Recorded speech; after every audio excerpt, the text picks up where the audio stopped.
What's up, party people? It's me, Rich. I'm back with another episode of BTC 2.0. This is episode 25. We made it, folks. Another 75 more creator interviews to go, and then we'll see what happens from there. But this week, we're talking to Steve Orlando. Check it out. Guys, welcome to the show, Steve Orlando. Steve, what's up, man? How you doing? I'm great. Thanks for having me on. Absolutely, man. It's a pleasure. You're a very busy guy. We're trying to be, yeah. No, I'm actually, we're coming hypothetically out of the dark tunnel of the pandemic, and it's right. This all started to happen, and I was like, holy shit, I need to sell as many books as possible because who knows when things are going to come back to normal. And I was very lucky because I was able to get a lot of stuff going, and now we're and actually on my end, most of the real crunch period is done, and now you folks just get to see all this stuff I've been working on for the past 18 months. So it's actually pretty reasonable in my life now, but everything is still coming out, which is, it's a good moment to be in. That's really cool. So during the lockdown pandemic, 2020 nightmare, you were hard at work, basically. Yeah, I mean, there were a couple publishers, I should especially shout out Aftershock, who never paused production at all, that, really came and stood by me and a bunch of other creators. And, they said that this is business as usual. So I leaned in and I tried to get a lot of stuff going because we didn't know when folks were going to unpause and sort of return to a relative normalcy. So yeah, I mean, the thing is, as we all know, life didn't stop, and my job is making comics. So I said, shit, I got to make a lot of comics.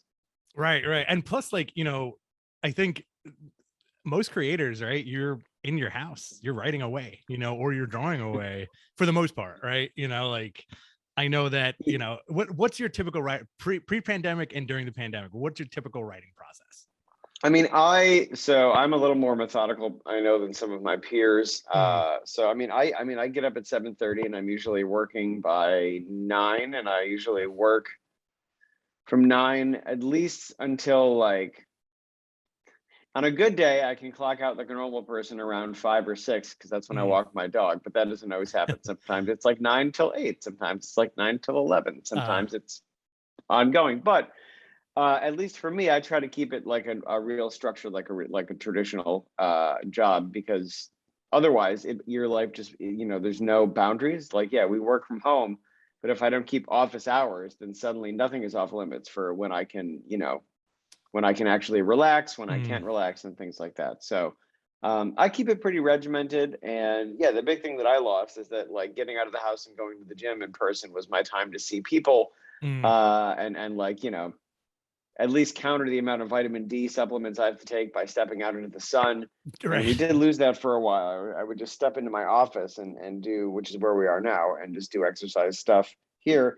So it's nice to have that back in Boston. But yeah, relative to other gigs, it was not that big a change. I was working from home and leaving once a day, and then I was just working from home. So compared to my boyfriend who's a teacher, where last year was nothing else he'd ever done. We got pretty lucky.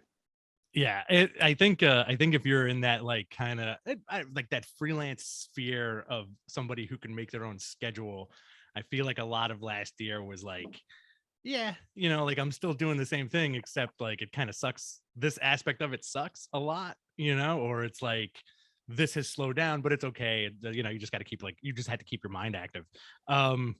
Did you grow up a comic book fan? Oh yeah, no. I mean, I had a longer journey than most trying to break into comics.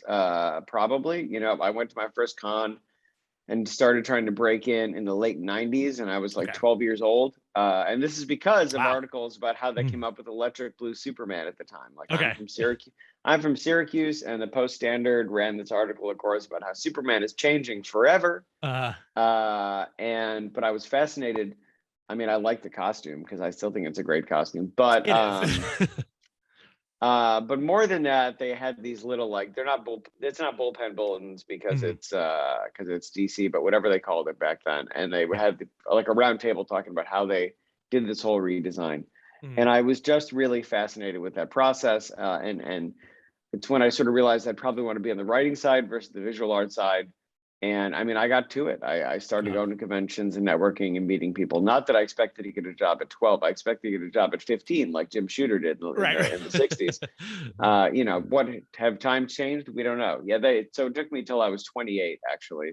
But I just, yeah, so I hustled, and I was on that side of it as an aspiring creator, and I was on that side of it pretty much throughout the duration as a reader. I was like passive because we didn't have a comic store per se in my hometown.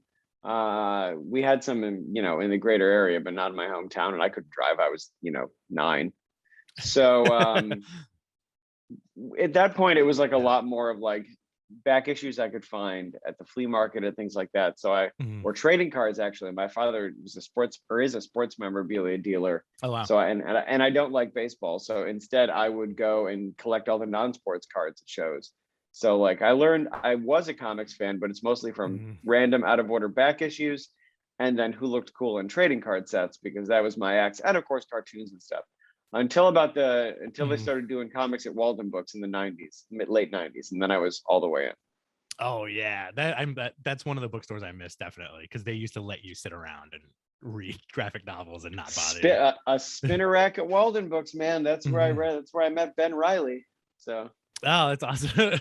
So I feel like that's such, I always love hearing those stories because that's such an interesting approach, and it's like, you know, pre-internet that we have now, you know, like late 90s, you had maybe like a forum or two, and you could legitimately probably get a creator's email directly somehow at a convention, you know, whereas now it's a little tougher. Do you think it's tougher now to break into comics, or when you did? Oh, it's I mean, it's different, but there's certainly more. I mean, it's never been easy, and it's still not easy. But there are a lot more assets to folks if you want to make comics, I would say, than when you know, we almost got rid of AOL when I was younger. My mother didn't see a point. And it was still like, just go on the Marvel message boards. Like you know, there weren't a lot of resources to meet other creators and things like that. Now, you know, if you want to make a book, you know, you can join any of these crowdfunded anthologies. You can go on DeviantArt. You can meet people on social media. You can follow these hashtags that point out like amazing arrays of creators and visual artists of all sorts. There are ways to get your book made that simply just were not there when I was younger. But at the same time, because there's so much, and because there's so much, the expectation of so much access, certain areas that were easier for me are probably more impenetrable now. Because yeah, like you said, you know, the people that first got me into DC and the people that mentored me in comics for 20 years, I just went up to them a show, they liked me, and they just gave me their email address. Right. And the reality, unfortunately, because of how social media has sort of, the worm has turned on it, is that that probably doesn't happen too much these days, because your creators and editors are opening themselves up for abuse in a way that, you know, didn't exist back then. Half of my DMs are people angry at the other half of my DMs, and me all the time. So, you know, wild, there's probably a little bit more of a guarded nature when it comes to certain echelons. That's a douchebag word, but whatever. Certain zones of the industry are probably more closed off than before, because you know, some bad actors have poisoned that well.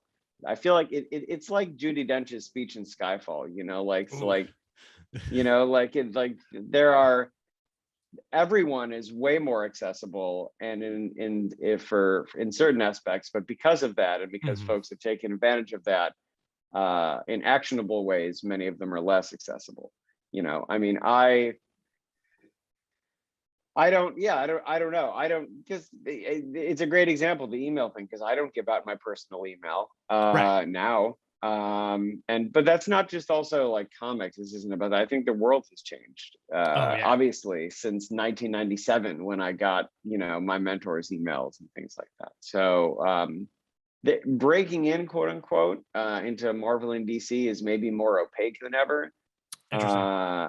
But making comics is easier than ever, and there's folks who you know, who are in now and feeling empowered that, they don't need necessarily to travel the same path that I did, because they have stories they want to tell. And now you don't necessarily need anyone's permission or sign off to do it. You can crowdfund that thing. You can join other creators who have like minds and create these projects, and you can get them done free of the sort of greater machine that was a necessity when I started out in 1997. Yeah, that whole everything that you just said is completely fascinating to me, especially with like that kind of rise of the internet and toxic social media culture, where I've been a lifelong comic fan. I'm going to use the example of like New York Comic Con, because I've gone every year since its inception, and you can tell like at some point it became like a creators being super happy to meet everybody to, hey, I'm only meeting like 5 people today, or people not. I remember, like, I don't know if we're around the same age, but I think I might be a little older than you. But I remember as like a teen, you had direct access as an artist to a lot of these guys at these conventions, like that New York City Comic Con that was in the hotel pre-Javits Center. Yeah. Where they would do like 20, they would take 20 portfolios and review them like on the spot. I don't think that's happening anymore for the most part. It's like times have changed big time, whereas like that fantasy of like meeting Neil Adams or somebody and him going, hey kid, here's my phone number, you're on the right track. I think that doesn't exist anymore, but I do agree with you 100%. We're like, well, I think that, boundaries don't exist anymore. And I know, right. I know, Rich, you also do a wrestling podcast. Yes, and I do. Like a perfect example is like, you have fans that like, there are times that wrestlers will want to meet fans, but then you have these guys that have no boundaries and stake them out at the airport. And those idiots at the airport are the ones ruining it for the folks that, are essentially like, I don't want to say playing by the rules, because there's no rules, but there is like being a decent human being. And in the same way, like I've seen people pitch it. A couple image publishers ago in the early 2000s, I saw someone pitch the current publisher while he was at the urinal, like, and so this ability of like lacking all boundaries, it's endemic. But that's what creates, I think, what you're talking about. Like, and by the way, like the vast majority of fans are incredible. Yeah. But then you have these, you have the comics version of these airport clowns, and you're like, well, like we got to try to avoid those types of interactions. So we start sort of changing how we engage with people. Yeah, it is very fascinating. I feel like it's such a multi-tiered system now, where like I can attest from my own experiences, like it's usually about the 3rd or 4th interaction with a writer or artist where it's like, hey, you know what, let's be buds, and here's my phone number, or here's whatever, which is fine. I'm not one of those airport dudes, but like it's unfortunate that like like you really don't know until like that point if somebody's just going to turn around and like take a dump on you, essentially. You know what I mean? Oh, sure. And the thing too that I was saying that is fascinating, like, there are a lot of positives about the internet and social media in regards to comics in a way very similar to wrestling as well. Like I only ever wanted to work for Marvel and DC and Image when I was younger, but that's because we didn't really know about that you really could do much else, because in the same way that really only like 2 or 3 guys cover, I mean, obviously hundreds of thousands of people cover wrestling, but like the capital W word comes from like 2 people. We had like one magazine that told us what was good and what wasn't back in the day. Right. So I didn't know that you could be like an R. Crumb type guy, because that's not what the Wizard guys thought was cool. And in the same way, like, plenty of people want to aspire and want to work at, the big 2. But you have people that maybe just want to do their own, sort of their own uncompromised brand of comics forever. A guy like Mike Kingston, who does Headlock, for example, and they can do that because of crowdfunding. And I look at someone like, it's kind of similar. Like if you look at a guy like Effie, for example, his brand is so strong, and I'm not in his head. But there doesn't even seem to be a strong desire to go to one of the majors, because he doesn't want to compromise it. I don't think he'd spend every Monday trolling Raw if he really wanted to work at WWE. Right. And yet he's crushing it. And because of the access, to the counterpoint of everything we're saying, if you want to do that type of thing in comics, if you want to do that type of thing in wrestling, you can, and you can have this fan base, and you can crush it, and that we're talking about sort of the dark underside of access. So I should also say that Right. careers like that were much harder and kind of not even told to us that they could have been possible when I was reading about how to get into comics in the 90s. Oh yeah, absolutely. Like I think, like you said, Wizard magazine didn't think that stuff was cool, but the counterpoint to that is also, I shouldn't say counterpoint, but the other side of that is, I think modern independent companies have more longevity for some reason. Like Aftershock's been around for ages, and they're still constantly pumping out books. And now you have like AWA, Boom has been around kind of forever. You mentioned Effie. I also want to throw Joey Janela's name in there because for years it was like, here's this one guy doing like his own thing, and then got signed by AEW, which I think is like a fascinating story. Yeah, I mean, I don't purport to know the business side of these things, but it seems to me like a thing like Game Changer is very similar to what the deal is for us at a company like Image, which is to say it's like a shared brand and it's a shared marketing arm and things like that. But really, you can go in and do. It appears that folks can, if they can do whatever type of show they want. Right. You can have spring break. You can have gay brunch, and you can also have like Borscht at the Beach, where I was with Masha Slamovich when you emailed me about this, and you can also have I'm pretty sure Bloodsport is a Game Changer event, which couldn't be more different from those things. And in the same way, when you work at Image, like you're getting that eye and you're getting the marketing power and the name and all those things, but you also have free reign to do whatever you want. And like I think that's very interesting because it is a very, very different situation than if you're working on licensed books. And people always ask me what's better. I say that you need to do both. Yeah. I mean, not just from a fiscal sense, but because one feeds the other. If you're working on Wonder Woman, like I did for years, you're adding to like this 80-year mosaic, and that's its own sort of challenge and interest and fascination. But then you get the urge to like create something from whole cloth, and that's when you go and do originals. And you can, and I think there are many more avenues as well to do that in between fully being like samizdat, self-publishing, and working at the big two. There's so much more in between than there was when I was younger, for example. Yeah, there's I find that fascinating too. I think it's very interesting. I agree with you 100%. I'm not in the business, so to speak, but from the people I've talked to and the people I know, it's like, yeah, do the big two stuff because it just makes you a little bit better and tighter with your work, but also don't forget about the stuff that's in your head that you want to get out there. What do you have coming out now? Oh, everything. Yeah. So in the past, this week or in the first week of October, forgive me if I because release dates change all the time. I have Party and Pray, which is an LGBTQ plus slasher graphic novel, like an ode to 80s horror that I wrote with Steve Fox. That comes out from Aftershock. Coming out right now, in addition, I have Search for Who, which I wrote with John Sway. And it's a Jewish Chinese action revenge book that I'm very excited about. That's coming out from Aftershock.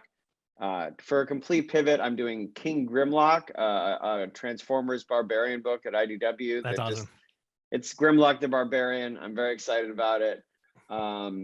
Just out in August as well, I had Rainbow Bridge, which is the opposite of that 80s horror book I did with Fox. We also did the launch of their young adult line, which is, again, it's called Seismic Press. And this book, Rainbow Bridge, is basically like, what if the Rainbow Bridge was the Bifrost, and you could cross over and have one more adventure with your best friend that you've lost in your pet. Wow. So that came out in August.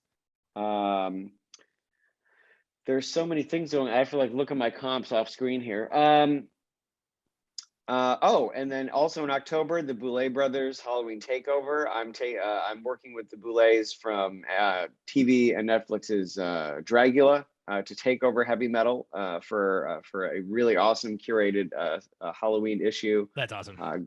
It's great collaborators there. Obviously me, the Boulays, but also Alaska 5000 is on it. Katya Zemolochkova is on it. Evie Oddly. American Horror Story director named Axel Caroline. And then Steve Fox, who I mentioned I've worked with a lot, is also the editor of Razor Blades, James Tynan, and James Tynan's horror anthology that they created together. And for crossover fans, I am also featuring Dan Housen and writing a story with him. It's his comics writing debut in that issue. So that's going out. And that's all not even to mention, I'm in the, we have the 80th anniversary of Wonder Woman. That issue is coming out probably actually next week. And I also have Darkhold coming out right now at Marvel, which is this big Scarlet Witch and Doctor Doom event that we've been simmering for a while. It's finally hitting. I'm incredibly proud of it. Just a ton of badass Scarlet Witch stuff in there, especially in the Omega issue, which is coming out in a couple weeks. And then that, you know, the big tease is that there's also two diametrically opposed genre-wise but massive books in my mind. One is going to be announced next week that I'm doing at Marvel, and it's, I mean, in my opinion, it's the biggest opportunity I've ever gotten to join one of the best, if not the best, offices in the industry. So very excited. That news is going to be out next week. But in the next year from TKO, I am doing a book with one of my good friends who I consider like a legitimate, not just like icon, but a legitimate hero and humanitarian. And I have a big graphic novel that we've been working on for probably 3 years that is finally going to shelve next year. That is just like in a totally different way than the Marvel gig, because this is just like real world shit.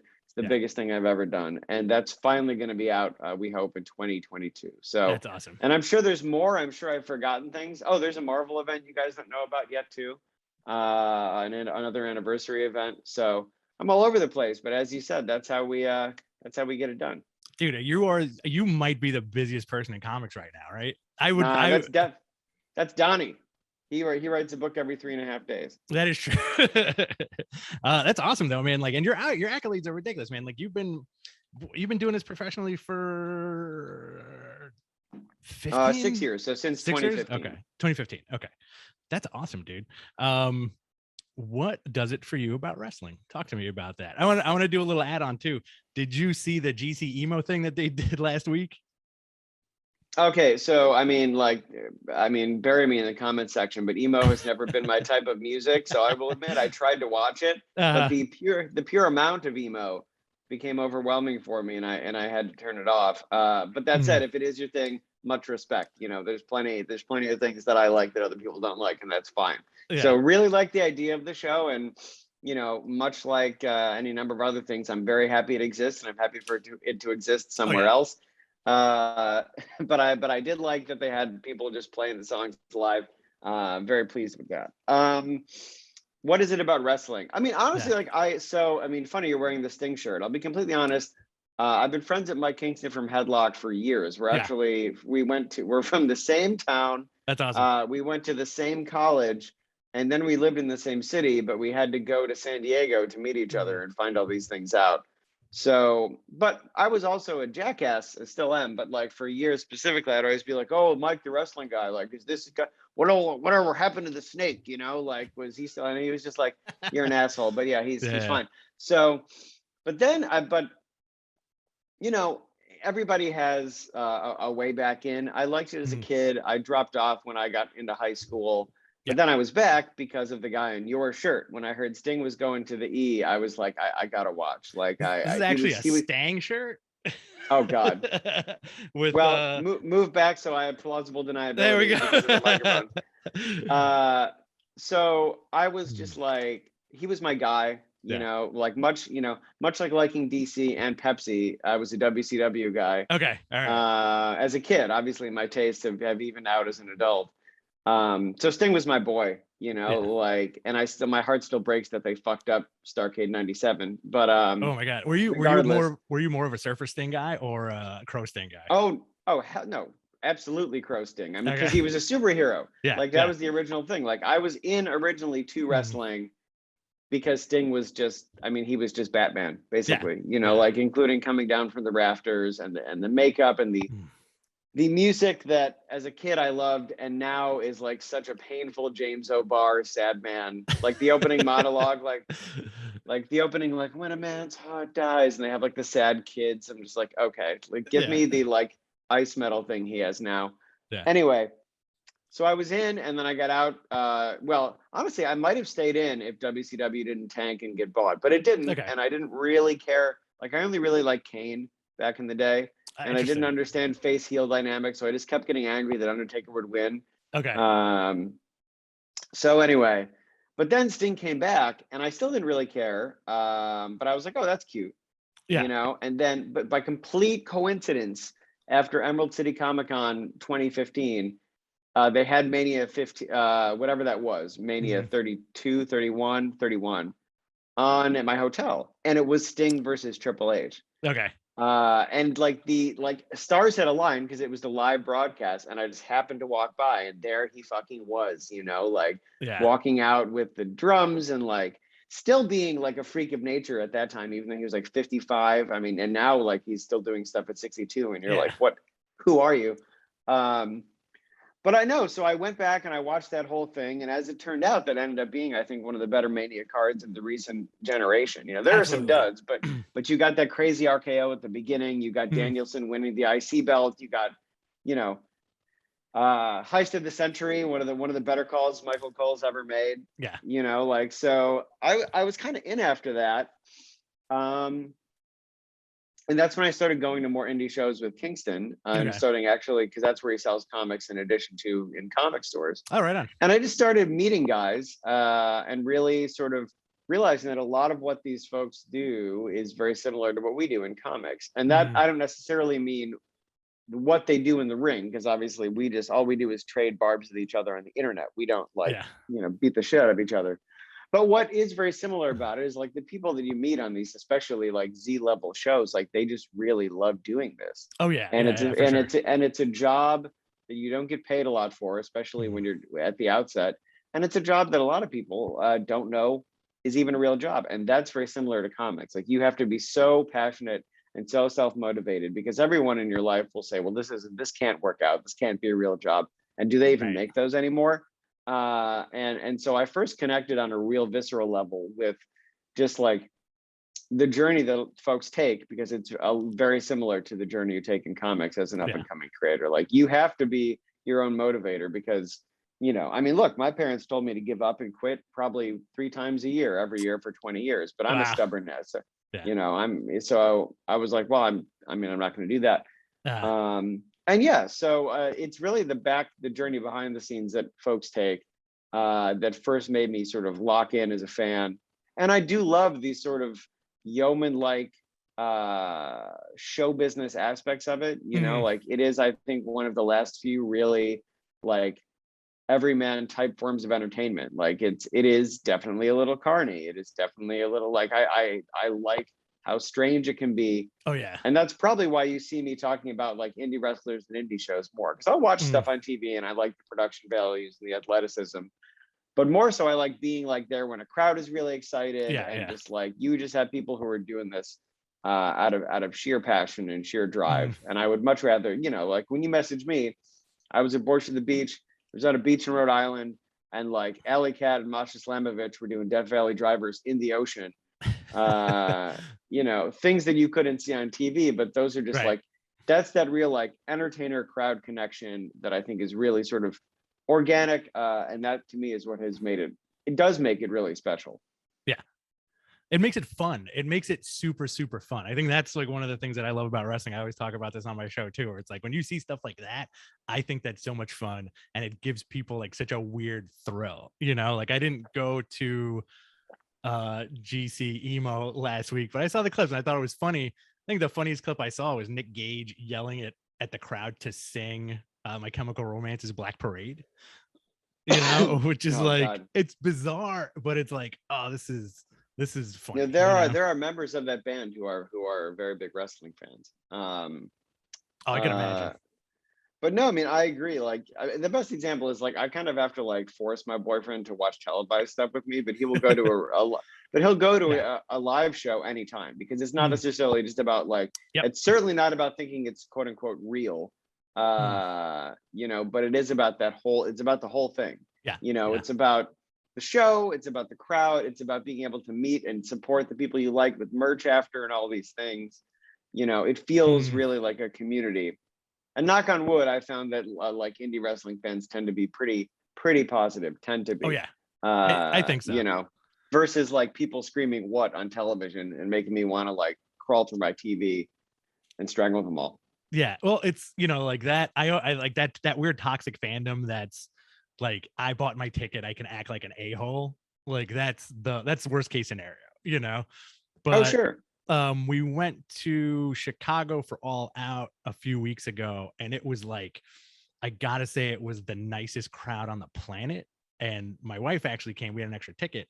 She does not care about wrestling, but at the end of the show, she was like, "This was like going to see like I don't want to say like an Ozfest, but like this was like going to see like a stacked like metal show, you know, because like we go to like a lot of different shows out here, and it was like that rock concert atmosphere, you know, which was very, very cool."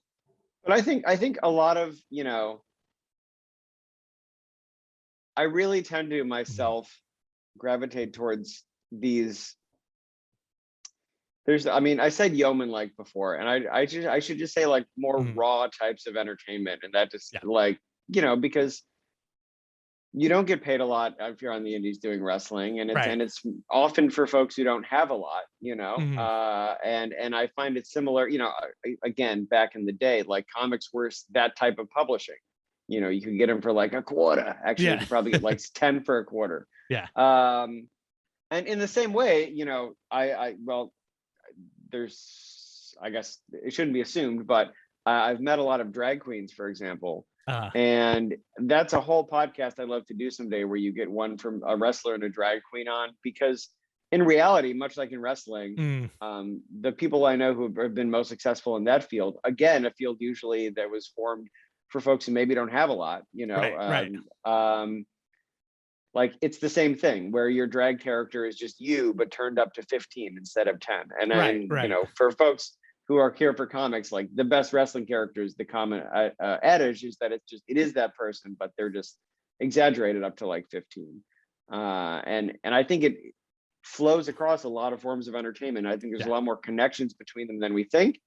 And it is all, I mean, I guess that's my own podcast pitch, is drag queens and wrestlers. But overall, I just like those sort of raw, I don't want to say punk because that's a douchebag thing to say, but like lo-fi forms of entertainment that it's not like you're not watching some of this like perfect like sculpture of a performance, but you're watching something that's really passionate and real. And those are the types of things across the board that I gravitate towards. I think it's more appealing too, especially if you're seeing something like that live. And it's okay that there's hiccups in a performance, you know, it just makes it a little better, you know. And like if that's your taste, I agree with you 100% on like the punk stuff. Oh yeah, I can't like I don't know what it was like, you know. And that my opinion of that and like small botches and things like that goes all the way to the top. Like I don't know, like I feel like it's so privileged of like a subset of people to be like, oh, like you couldn't hit your 650 Phoenix splash correctly. Like, okay, bro, like like these are real people doing a thing. And I at least am pretty forgiving of stuff like that. Oh like, yeah you know, it's like cool.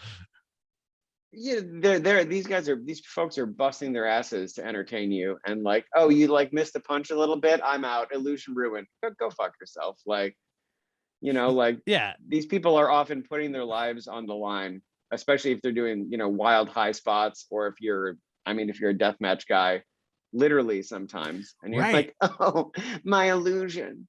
Like, all right, it's man. it's so weird, dude. Like I think those folks are, if somebody's like, this guy missed a punch, I hate this now, did you really, really enjoy it to begin with? You know, I feel like a lot of folks hate watch the stuff that they say they like, you know, but yeah, it's excusable. And that never happens in comics either, by the way. Oh yeah.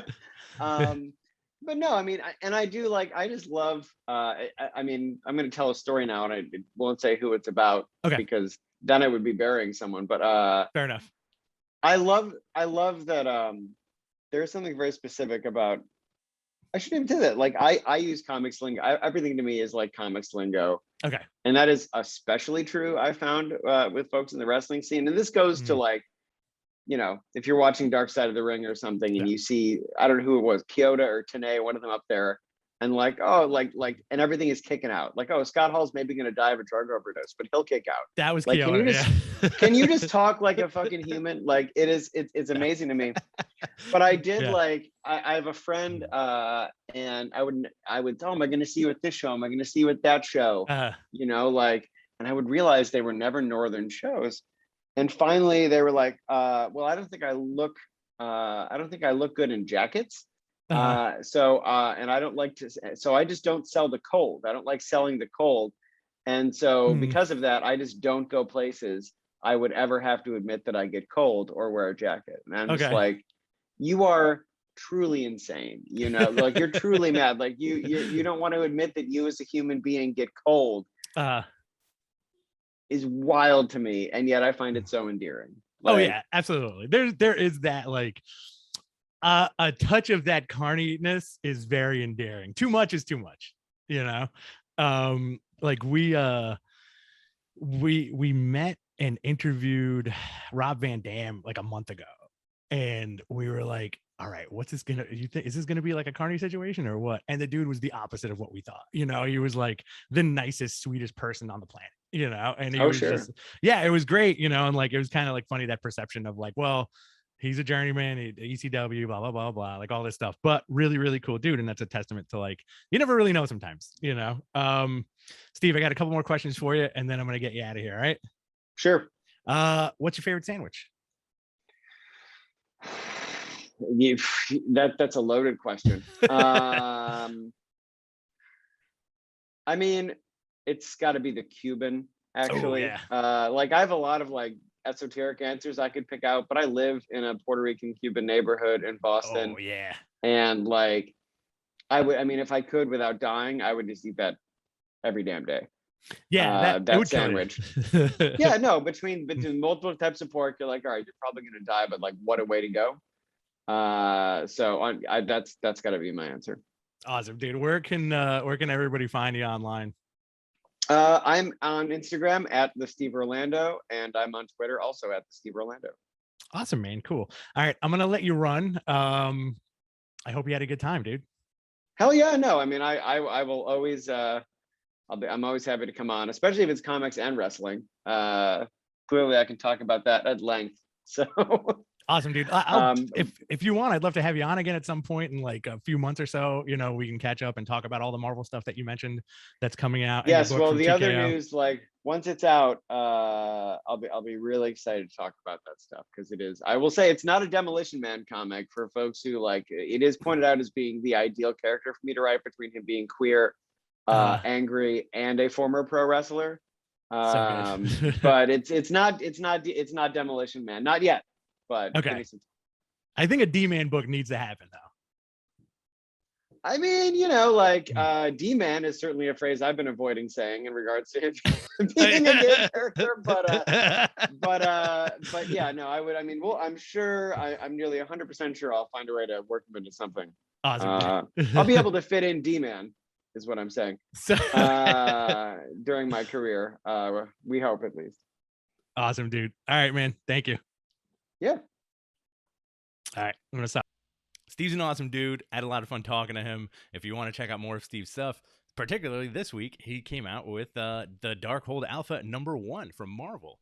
Check that out. And also, he just got named the new writer on Marauders. I'm super excited to see where that goes. I love those X-Men books, and I don't think they could have picked a better writer for that particular book. This week is also near Comic-Con.